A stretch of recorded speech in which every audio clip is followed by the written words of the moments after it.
ir mes jau šiandien live susitinkam su Sigute Stulpiniene, sveikos gyvensenos trenerė, mitybos konsultantė ir žinau, kad ten dar ir kunigų ir kuo tik tai tu nebūni.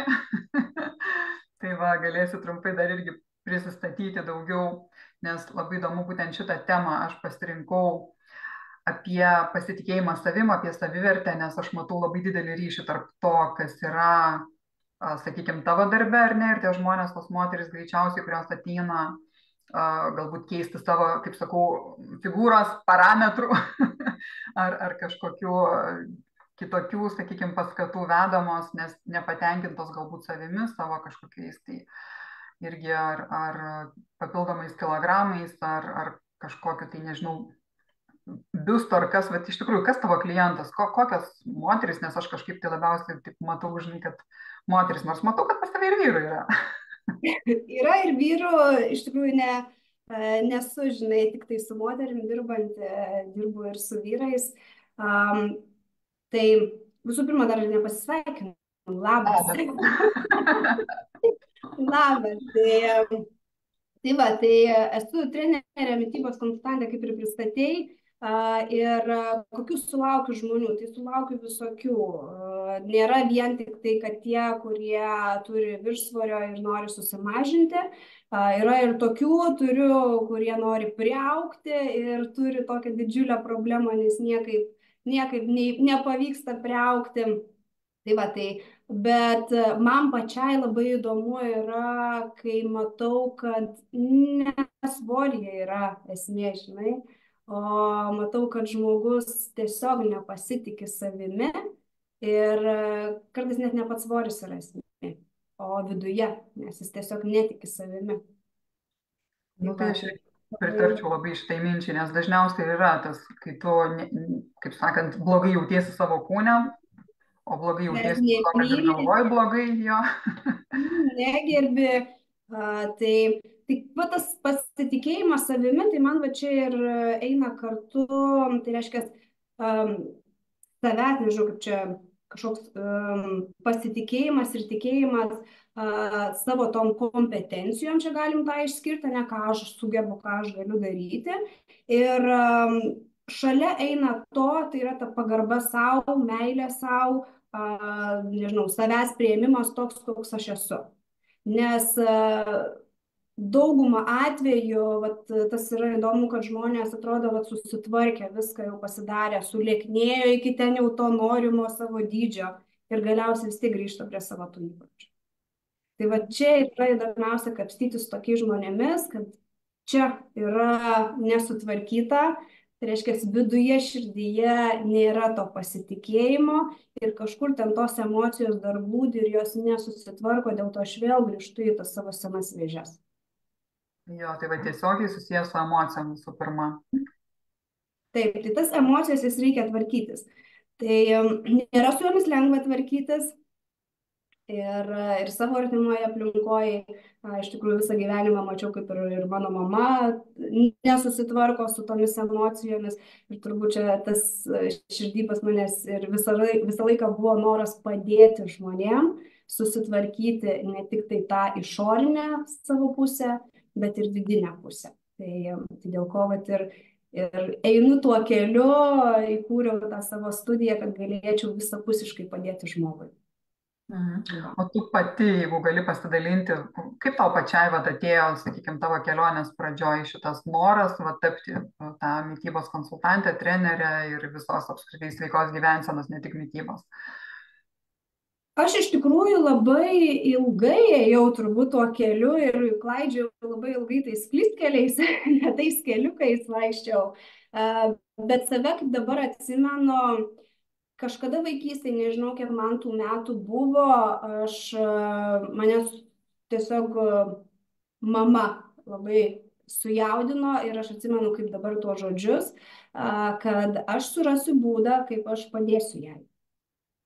Tada, aišku, viskas išslydo ir viskas visai kitų kelių paėjo ir aš visai kitas studijas baigiau, dirbau visai kitus darbus, Bet vis tiek visą laiką šalia to man ėjo sportas, ėjo mityba, tada kuo toliau eini giliniesi, tada atsiranda saviugda, ieškojimas savęs ir galiausiai turbūt tas lūžio taškas buvo, kai mirė mano tėtis ir supratau, kad dabar viskas yra mano rankose ir aš galiu pradėti daryti tai, ką aš noriu.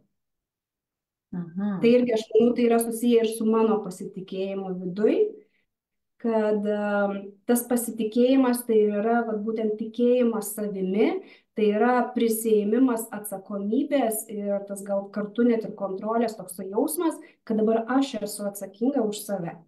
Prieš tai tikriausiai aš norėjau greičiau, net ir netikriausiai, norėjau perduoti visą tą atsakomybę ir tą jausmą savo tėčiui, mamai, dar kažkam.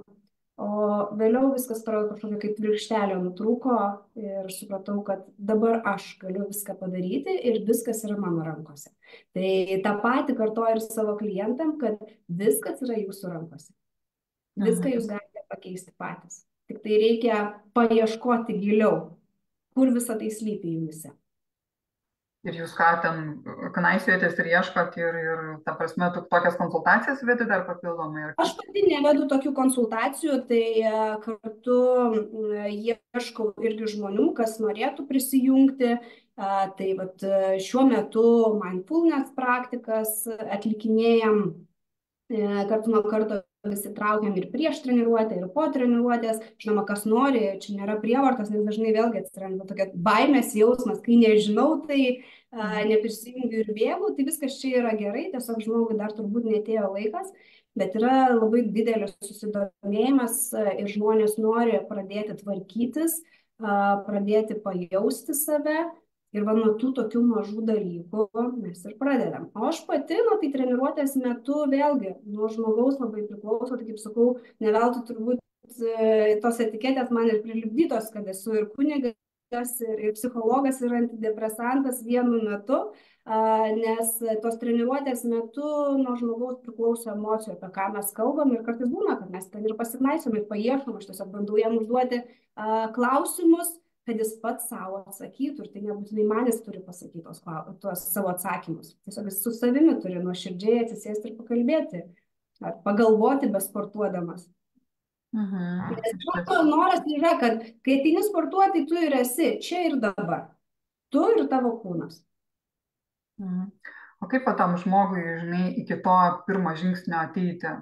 Nes labai dažnai būna, reikia, suprantu, reikia, čia, žinai, blogai jaučiuosi, reikia, bet nuo to reikia iki realaus žingsnio ateimo, sakykime, ar ne, jau, kad ir į sporto salę kažkur, ar į studiją, tarkim, pas tave, ar ne, koks tas tarpinė stotelė, kaip ją įveikti? Įveikti, tai vienintelis veiksmas ateiti. Čia, žinai, tas stotelė, aš galiu labai ilgai pratrepsėti toj stoteliai. Čia, žinai, kaip ir atsistoju stotelėje, matau, kad, autobuso reikės laukti pusvalandį, tai aš galiu ir laukti tenai. Tai lygiai taip pat ir čia, žinai, aš vis galiu laukti, kada ateis tas pirmadienis, kada ateis nauji metai, kada ateis dar kažkokia tai šventė ir jos nesulaukti. Bet aš galiu pradėti eiti iki tos kitos stotelės ir savo dar gero padarysiu kūnui, pavaikščiosiu ir nestovėsiu, nešalsiu ir galiausiai sulauksiu vis tiek to autobuso, jeigu man ten reikia kažkur tolėliau. Tai ir čia pradėkit daryti mažus žingsnius. Nes kažkodėl žmonės save apkrauna dar papildomai visokiom mintim, kad čia dabar, negaliu dabar sportuoti, nes man nėra laiko, man reikia kažko, man neturiu dabar rūbų, neturiu dabar čia kažkokio, dar ir neseniai čia mačiau kažkoks irgi buvo komentaras, moteris ieško iš kur pirkti svarelių ir dar kitos įrangos, tai ne nuo to pradėkim. Pradėk tu čia ir dabar sportuoti. Nežinau, gal tas pirmas žingsnis bus tiesiog pasidėti vakare sporto batelius arba kilimėlį arba, nežinau, vandens kažko, kas tave, tai bus pirmas žingsnis, kad tu eini link tos sveikos, ar ten mitybos, ar ten to sporto, ko tu ten užsibrėžiai, ką tu norėtum pradėti daryti. Ne? Nežinau, anksčiau atsikelti, užsistatyk žadintuvą. Aišku, kartais būna ir man būna, pramiegu tą žadintuvą ir negirdžiu, žinai, Tai visko, bet tai yra pamokos. Tai mes tas pamokas turim išmokti ir savęs klausti, o kas čia dabar man įvyko, ne? Ką aš dabar galėčiau geriau padaryti. Nu, nesuveikė tie padėti bateliai. Tai aš, ką aš dar galėčiau padaryti, kad priartėčiau dar nors vienu žingsneliu arčiau. Kaip tu sakai, tas mindfulness turėtų įsijungti, ar ne, tam tikrą savęs savistabą, susižiūrėjimas, vat kurioje vietoj prasilenkiu su savo žodžiu, su savo veiksmu, savo mintimis. Tai jo, čia labai rezonuoja. Ir dar vienas dalykas, kaip tu minėjai, ten batelių neturi, svarelių neturi ar dar kažko. Tai aš žinau, kad iš mano irgi patirties savo asmeninės galiu pasakyti, taigi draugės nėra. Tai su kuo aš čia dabar eisiu į to, žinai, sportuoti, arba kad ir vienai, žinai, kaip sunku, kai viena. Nu, tai būtų draugė, tai dar, žinai, kartu galim pasportuoti. Va, dažnai, kaip sakoma, atskaitomybė tarsi tam tikra. Tai va, aš čia realiai matau netgi kaip iš tiesų, nu, tam tikrą rimtą tokį rodiklių atskaitomybę. Jeigu neturi savo atskaitomybės, žinai, tokios, nu, susiformavęs, kad aš tavo atskaitingas, tai tada galbūt irgi pagalba yra iš šalies susirasti tą kažkokią tai draugę arba klubą, kur yra daugiau draugų bendraminčių, ar ne?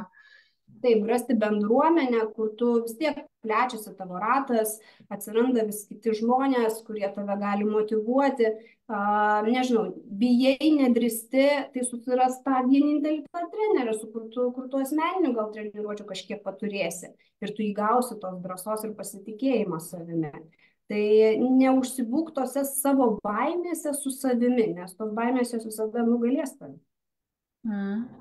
Pačioj pradžioj, kol dar nepajutai to, kaip sakau, skonio, tai neužsibūk tame. Ieškok, kas tau pagelbės. Nes čia dažniausiai ir būna moteris, sako, aš jau visko išbandžiau, visko dariau, bet viena. Ir tada nusivilia, savim nebetiki, save apgaudinėja, meluoja, bet kai yra žmogus, kuriam tu atsiskaitai, kuris tau pabaksnoja, nes lygiai taip pat ir aš tuos mitybos planus prižiūriu, tai žmogus man siunčia kiekvieną vakarą ir aš jam sakau, kad žiūrėk, čia reikėtų tas ir tas, ne?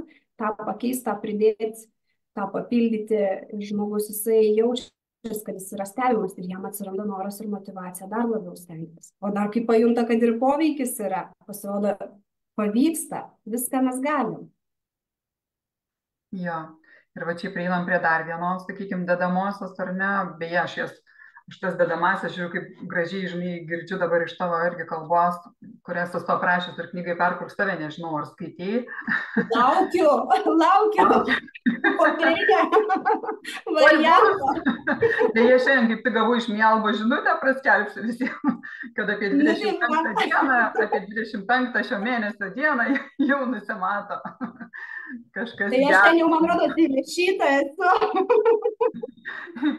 Jo, tai va, tai aš ten irgi rašau apie įpročių keitimą, ar ne, kas kokios sudedamosios dalys yra. Tai va, būtent ta bendruomenė irgi kaip viena sudedamųjų, aišku, jau čia nekalbant apie tai, kad proto mąstymo keitimas, ar ne, proto gal nekeisim mąstymą, bet ir ką tu dabar va girdžiu mini, tai sakykime, na, atskaitomybė ir konkrečiai galbūt va kaip mentorius šalia, arba tas žmogus, ar ne kažkoks konsultantas, kuris gali padėti. Tai va, tai gal turi netgi patirčių, kada žmonės bandė patys, kokie buvo rezultatai ir kada jau pradėjo dirbti, sakykime, su tavim drauge ir kaip keitėsi iš viskas visame tame. Yra pavyzdžių, kur irgi jau sako, viską išbandžiau, niekas nepadėjo, sporto yra ir man labiausiai patinka tie, kurie sako, nekenčiu sporto ir aš neįsivaizduoju, kaip aš ten kažką darysiu. Ir po kiek laiko sako, žinai, Skutė, aš taip laukiu susitikimo, aš taip pasiilgau, taip noriu. Tai man čia yra patys gražiausi žodžiai, širdis džiaugiasi, kad pasikeičia tas mąstymas to žmogaus. Lygiai tas pats ir su mityba. Sako, aš tiek visko išbandžiau, tiek dariau, taip save spaudžiu, o čia taip lengva ir paprasta. Reikia tik žinoti tas elementarias taisyklės, kurias aš pritaikau, bet savęs neįspraudžiu į rėmus ir neuždusinu, nes dažniausiai moteris, kas liečia mitybą, jos tiesiog uždusina save. Tai savo viską uždraudžia, pasiverčia didžiausiamis aukomis ir galiausiai, kas gaunasi, tai, kaip sako, nebeturiu valios. Tai ne valios jūs neturit, valios jūs turit. Tai jūs save tiek uždengia tais lapais, kad jūs uždusot. Tai savo turit leisti, save turit mylėti ir ieškoti būdų, kaip save galėtumėt kuo įvairiau pamaitinti, kuo daugiau savo duoti, negailėti savo visko, kas yra geriausia, neieškoti pačių pigiausių būdų. Nes dažniausiai mes ieškom kažko tai pigaus, greito, kuo mažiau ir čia staigiai noriu to pokyčio. Tai ne tame esmė yra. Jo, va tas staigiai pokyčio, tai čia irgi viena iš tų priežasčių, ko gero, kai žinai, kai suvoki, kad, o Jezu, man čia reikės tikrai, ten nežinau, kiek tų mėnesių ten vargti, žinai, prie viso to. Ir dar žiūrėk, ne tik sportuo, dar ir maitintis kažkaip kitaip, žinai, dar visą ką, nu, žiauriai sudėtinga, žiauriai ilgai. Tai va, tai, kai tokias dejonės prasideda, ką tu galvoji, ką tu sakai, ką tu patari.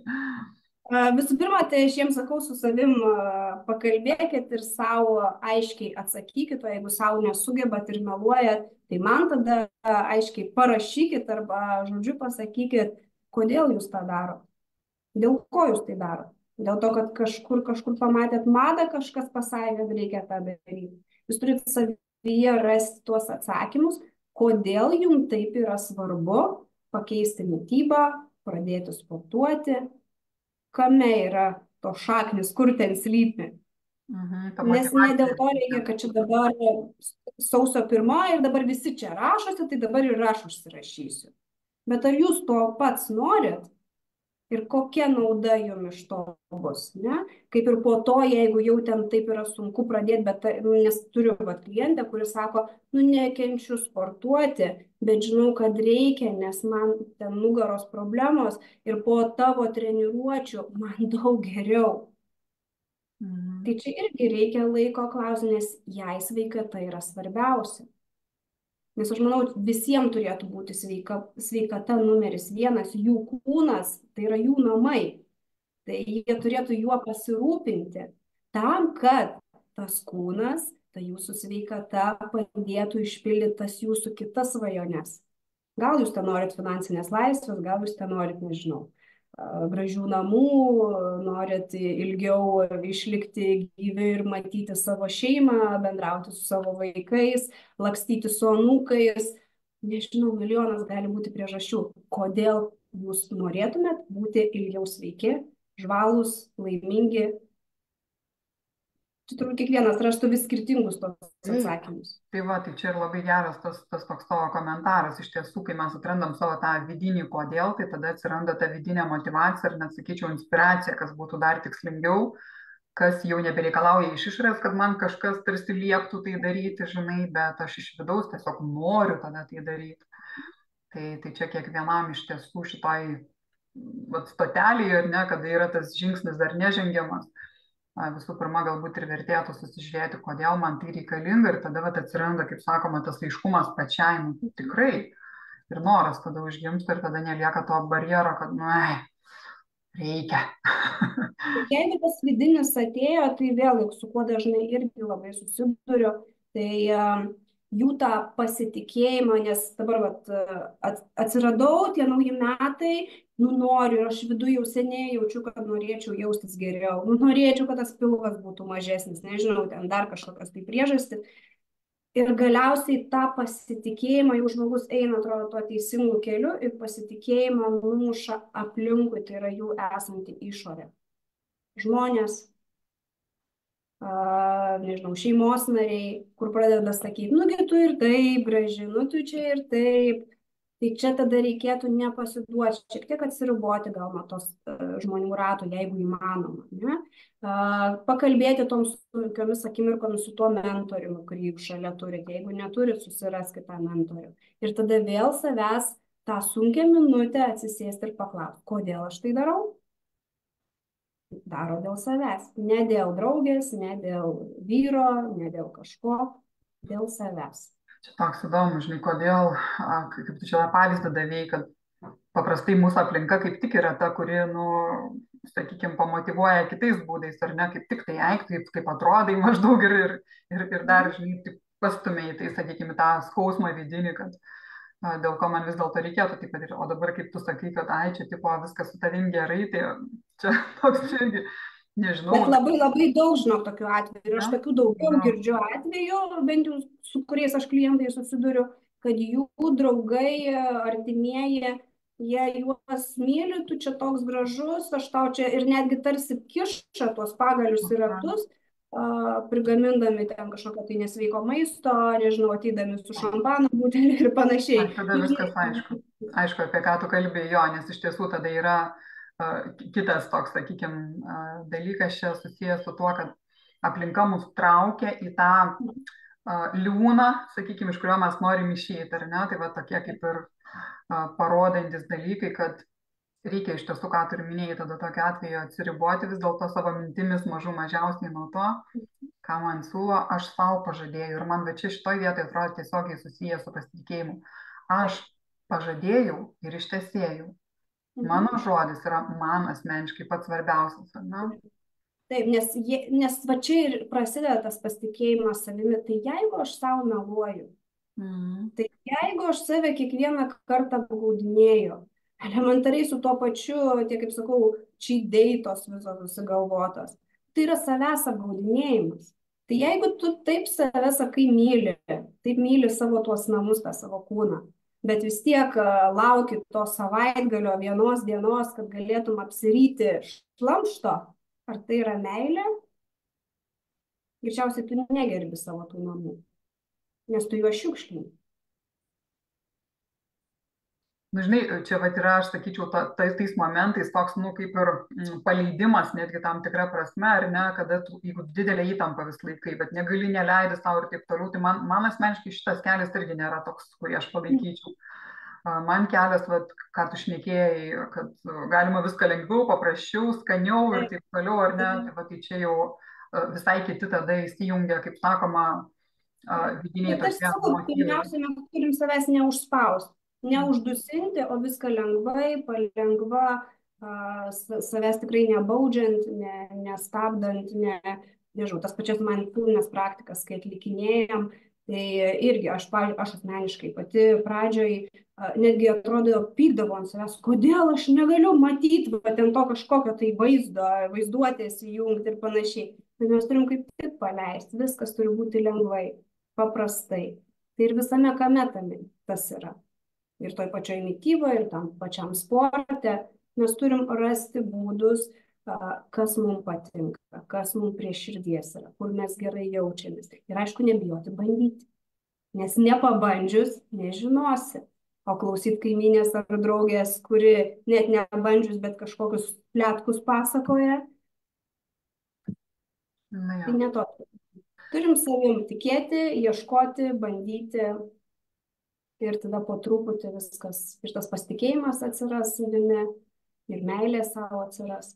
Jo, nes čia dažnai meilė savo irgi painiojama yra su kitais dalykais, kaip maždaug, nu aš myliu save, tai aš tau duodu viską, ką tu sakai, čia šlamštą, ar ne, visą. Ir pyragaičiais vaišinu gal kasdien ir ten dar kažkuo, tai dėl ko paskui gailiuosi. Tai čia, ar čia meilė savo, jeigu man paskui gailėtis reikia, žinai. Tai va, tai čia nėra meilė savo kaip tik būtų priimti sprendimą, savo palankų sprendimą ir padaryti tai. Kaip sakau, pasakiau, padariau, pasižadėjau ir įgyvendinau, ar ne? Tai va, tai čia, na, nes iš tiesų daug kur va, esu girdėjus apie tai, kad visų pirma pasitikėjimą, ir aš pati beje savo irgi mokymuose, intuityviosios mentorystės mokymuose, taip pat apie tai kalbu, kad jeigu mes žadam ir nepadarom, tai ir krenta tas pasitikėjimas savim tiesiogiai. Bet jeigu žadu ir nepadarau, nu tai faktas, kad krenta, aš kertu savo pati, tai, kurią labiausiai myliu, neva, kenkiu. Jo. Tai va, tai čia, žodžiu, nusprendžiau, ir jeigu jau nusprendžiau, tai turi būti mano žodis paskutinis. Ne kaimynų, ne ten kažkokių draugių, ten dar kažkieno, ar ne, bet būtent ir ne savo protą, bet sprendimas ir veiksmas turi būti vienam, kaip sakant, lygmenį. Pritariu 100%. Nu ir jeigu mes jau priimam tokį sprendimą, pavyzdžiui, aš sakau, gerai, užtenka čia man save kankinti, apsimest, kad viskas gerai, kad aš laiminga, graži ir save labai mylinti. Ir koks sekantis mano žingsnis, viskas gelbėk jau. Pradėti daryti, tai ateiti, tai jeigu su manim, tai tada ir arba susiskambinam pirmą, arba gyvai susitinkam ir pradedam daryti tuos veiksmus. Tai ar ten šiuo atveju valgyti, ar šiuo atveju sportuoti, ar abudu variantus įjungti. Pradedam tiesiog žingsnis po žingsnio dėliotis.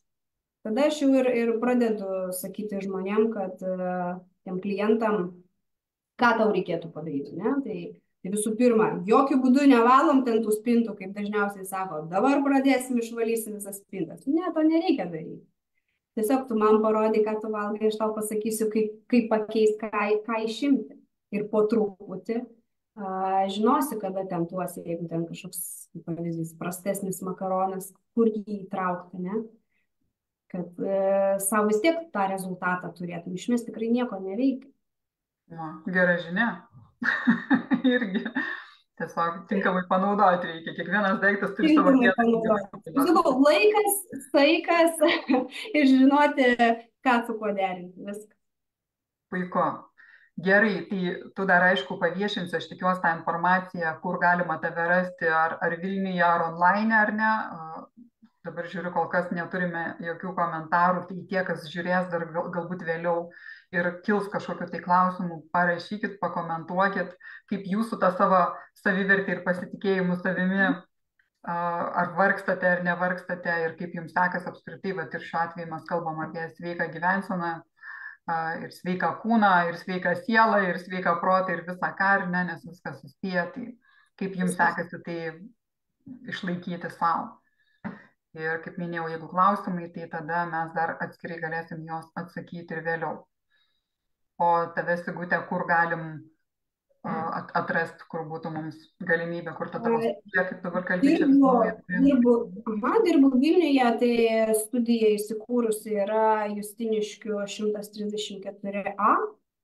Tai ten gyvai mes susitinkam ir aišku, jeigu ten konsultacija ar dėl tos pačios mitybos, ar norima sporto kažkokios programos, galima viską ir online, tai galima mane rasti pagal vardą pavardę Facebook'e, taip pat yra šiuo metu kūriamas Facebook'e puslapis, tai geriausia tavo versija, galite irgi suvedę rasti ir ten rasit kontaktus visus. Instagrame Sigutės tu rasit. Tai, žodžiu, turbūt paprasčiausias būdas dabar visi tuo Facebooku labai naudojasi, tai suvesit vardas pavardė ir rasit mane. Taip, ir galima tada tiesiog rašyti asmeninę žinutę ir kreiptis kokiais konkrečiai klausimais dėl sporto, dėl mitybos, dar dėl kažko. Sporto mitybos programa, sporto programos sudarimas, kūno analizės testas, tai tiem tokiem abejojantiem ir vis tuos velniukus neišvaikančius nuo savo pečių, kurie vis sako, nu, čia tau dar gal nereikia, arba kur visi vyrai, kaimynai sako, kad jūs esat graži, bet viduje jaučiatės, kad, nu, kažką, vis tiek aš jaučiuosi blogai, tai rekomenduoju atlikti kūno analizės sudėties testą, kuris dažniausiai ir parodo jums tą visą tiesą, kurią jūs savo bijot pripažinti. Nuo čia dažniausiai ir prasideda tie pirmi žingsniai, kai pamatau tiesiai šviesiai juodu ant balto, tada kažkoks įvyksta cinkt ir norisi daryti daugiau. Ir čia yra, kaip tu minėjai, ne tik tai moterim, bet ir vyram, tai ateina gal ir šeimos, ar ne? Taip, ir šeimos, mano studijoje laukiame visi. Tai nuo mažiausio iki didžiausio tikrai visiems rasim būdus, kaip sakau, ir tie patys pratimai, dažnai čia irgi prajuokina, gaunu, nesijaučiu ten, nesu plona, žodžiu, nejauna ir nežinau, ar galėsiu sportuoti, bet norėčiau, tai tikrai visi galit, pratimai yra visiems pritaikomi, labai mažos grupės, iki 10 žmonių, o kas ir to bijo, tai, kaip sakau, pradėkim nuo asmeninių treniruočių, tai tikrai rasim jums būdą, kaip pagelbėti, kad jaustumėtės geriau. Tai va, svarbiausia, savo padaryti sprendimą ir, kaip sakau, beje, knygoje savo perkraustuvę irgi rašau, viena iš praktikų tokia, žinai, nuo atidėliojimo. Nes čia didžiausias toks, žinai, atidėliotas. Tai va, 5, 4, 3, 2, 1, go! Ir varom. Svarbiausias pirmas žingsnis, jau parašykit žinutę. Ir viskas, ir mes pradėsim bendrauti ir tada liks tik tai ateiti. Jo. Iš tiesų, pradėkim nuo elementarios žinutės ir per ją galbūt ir aiškumas atsiras, kaip jums nuo ko pradėti, ar ne? Ir duos keletą Neprikurkim patarimų. savo tų, neprikurkim savo ten tų baubų visų, nes mūsų vaizduotė ten daug visko prikuria. Ir ko būta, ir ko nebūta. Tai geriau paimkim, paklauskim ir gausim tikslų atsakymą. Tai nereikės nieko kurti, nesivarginkim, tą laiką geriau skirkim kažkam kitam. Liuks, nu tai va, tai iš po šito pokalbio aš jau tau rašysiu žinutę. Ačiū. Ir visi, kas dar klausys ir klausote dabar, tai irgi drąsiai rašykite, nes čia mes turime ne tik tai trenerę, mitybos konsultantę, sveikos gyvensenos, kaip ten ar ne, propaguotojai ir visaip kitaip, bet ir, kaip sakė, ir antidepresantai, ir kuniga, viską viename.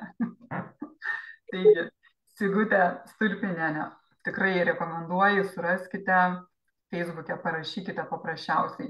Labas, norėčiau pagalbos. Ir viskas. Ir išsiaiškinsite. Tai ką, dėkoju Sigutė labai už tą pokalbį. Ir tikrai dar parašysiu, aš čia žinok, ne bairis. Aš daugiau rašau. Nereklaminis triukas, ne? Ne. Čia nereklaminis triukas. Gerai, tai aš sakau tada iki greito. Iki ir ačiū.